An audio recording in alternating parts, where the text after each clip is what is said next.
Assalamualaikum warahmatullahi wabarakatuh. Perkenalkan, nama saya Muhammad Gunawan, NIM 190400121.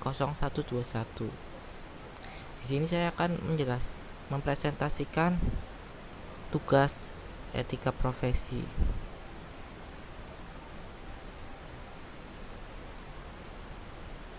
Nah, lingkup materi yang akan kita bahas, yang pertama ada profesionalisme, kemudian yang kedua ada etika dan moral, kemudian yang terakhir ada cyber attack. Apa sih itu profesionalisme? Profesionalisme adalah suatu sikap yang harus dikembangkan para pekerja saat berada di lingkup perusahaan. Setiap orang bisa memiliki berbagai macam karakter yang berbeda, akan tetapi dalam hal ini, tiap sikap dan karakter harus dapat ditempatkan di porsi yang tepat dan sesuai. Misalnya, sikap seorang ayah di rumah dan di kantor tentu harus berbeda.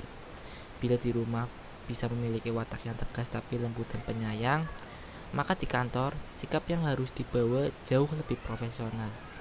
Misalnya sifat yang sabar dalam menghadapi pelanggan dan kerja keras dalam mengejar target yang ditentukan oleh pimpinan. Seorang yang memiliki jiwa profesionalisme senantiasa mendorong dirinya untuk mewujudkan kerja-kerja yang profesional. Kualitas profesionalisme didukung oleh ciri-ciri sebagai berikut. 1. Keinginan untuk selalu menampilkan perilaku yang mendekati piawai ideal. 2. Meningkatkan dan memelihara image profesi. 3. Keinginan untuk senantiasa mengejar kesempatan pengembangan profesional yang dapat meningkatkan dan memperbaiki kualiti pengetahuan dan keterampilan. 4. Mengejar kualiti dan cita-cita dalam profesi. Nah, materi yang kedua yaitu etika dan moral. Nah, pengertian etika. Etika merupakan sebuah sesuatu di mana dan bagaimana cabang utama filsafat yang mempelajari nilai atau kualitas yang menjadi studi tentang standar dan penilaian moral. Selain itu, etika ini mencangkup analisis dan penerapan konsep seperti benar, salah, baik, buruk, dan tanggung jawab seseorang. Pengertian moral. Moral adalah suatu hukum perilaku yang diterapkan kepada setiap individu dalam bersosialisasi dengan sesama, sehingga terjalin rasa hormat dan menghormati antar sesama manusia. Selain itu, moral merupakan sesuatu yang berhubungan dengan prinsip-prinsip tingkah laku seperti akhlak, budi pekerti, dan mental, yang membentuk karakter seseorang sehingga orang tersebut bisa menilai hal yang baik dan buruk. Perbedaan moral dan etika. Banyak orang yang belum mengerti lebih jauh mengenai perbedaan antara moral dan etika. Etika dan moral mempunyai arti yang sama, namun untuk pemakaiannya di dalam kehidupan sehari-hari sedikit berbeda.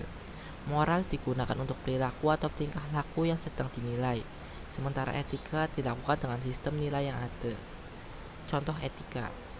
Yang pertama, mengucap salam ketika kita bertamu atau memasuki rumah. Etika ini telah diajarkan sejak dahulu hingga sekarang, sehingga seorang yang tidak mengucap salam saat bertamu akan dianggap tidak beretika. Yang kedua, izin dan mencium tangan kedua orang tua ketika ingin pergi. Izin dan mencium tangan kedua orang tua ketika hendak melakukan kegiatan tidak hanya dipraktikkan oleh seorang anak yang masih sekolah, namun juga oleh seorang yang akan berangkat kerja. Yang ketiga, membuang sampah pada tempatnya. Etika ini sudah diajarkan sejak dahulu hingga saat ini, namun masih banyak anak yang melanggar etika dengan membuang sampah pada tempatnya.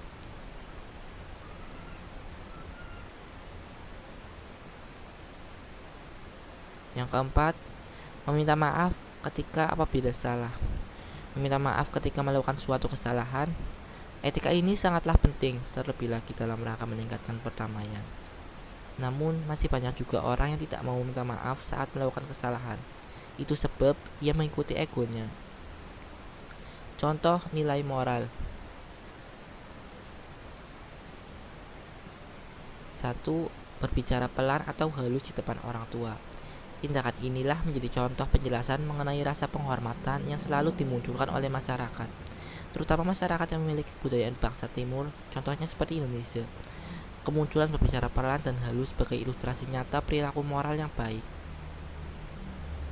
menundukkan kepala ketika berjalan. Contoh lainnya tentang nilai moral ini seperti perilaku menunduk saat setelah melewati orang-orang di sekitarnya.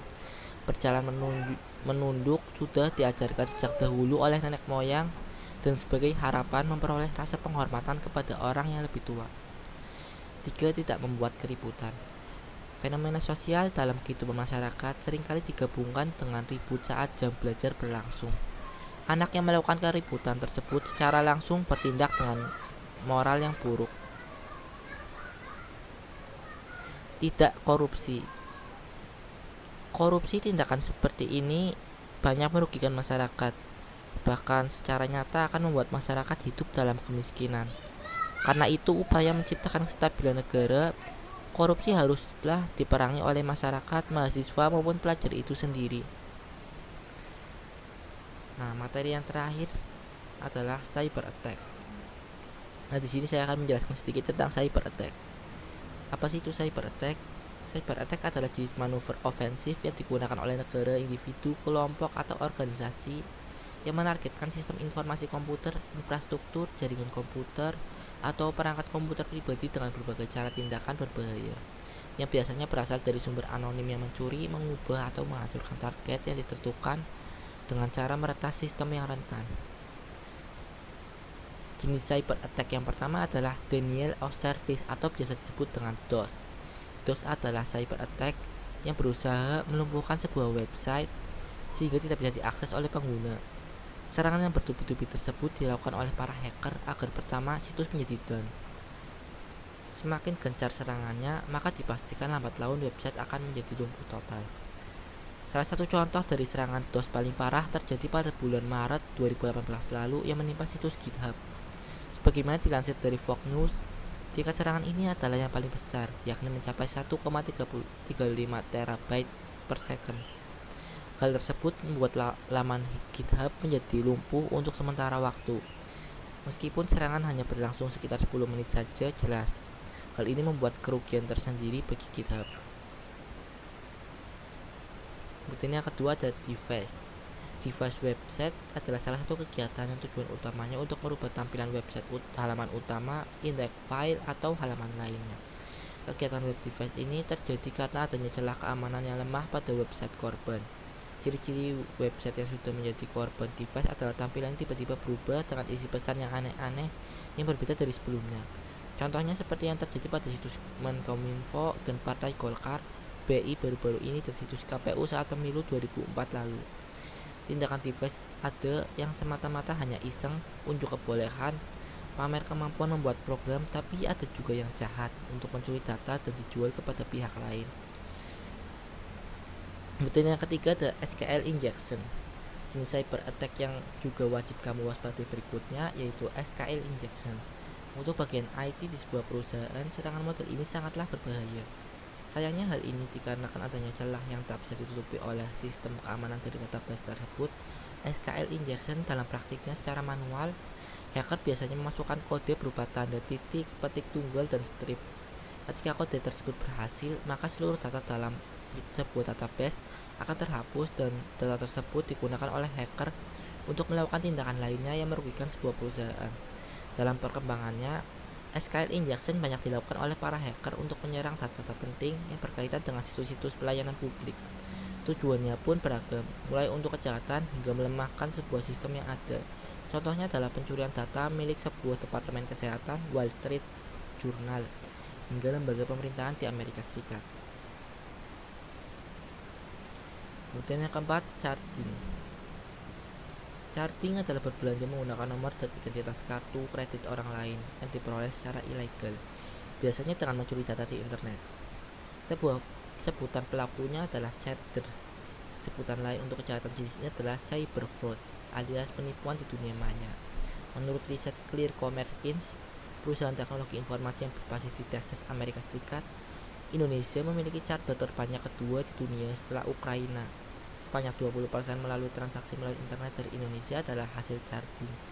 Akibatnya, banyak situs belanja online yang memblokir IP atau internet protokol asal Indonesia. Kalau kita berbelanja online, formulir pembelian di online shop. Contoh kasus Kejahatan carding terjadi pada 2013 yang lalu.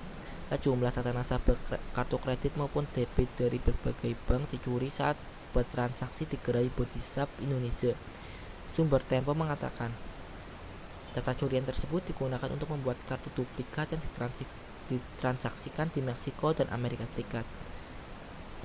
Kemudian yang kedua, pada April 2010 lalu, aparat Satuan Fiskal Moneter dan Devisa Fismondev Ditreskrimsus Polda Metro Jaya menangkap kawanan pemalsu kartu kredit. Dari kawanan ini, polisi berhasil disita 266 kartu kredit palsu lokal dan internasional dengan total nilai 2,5 miliar.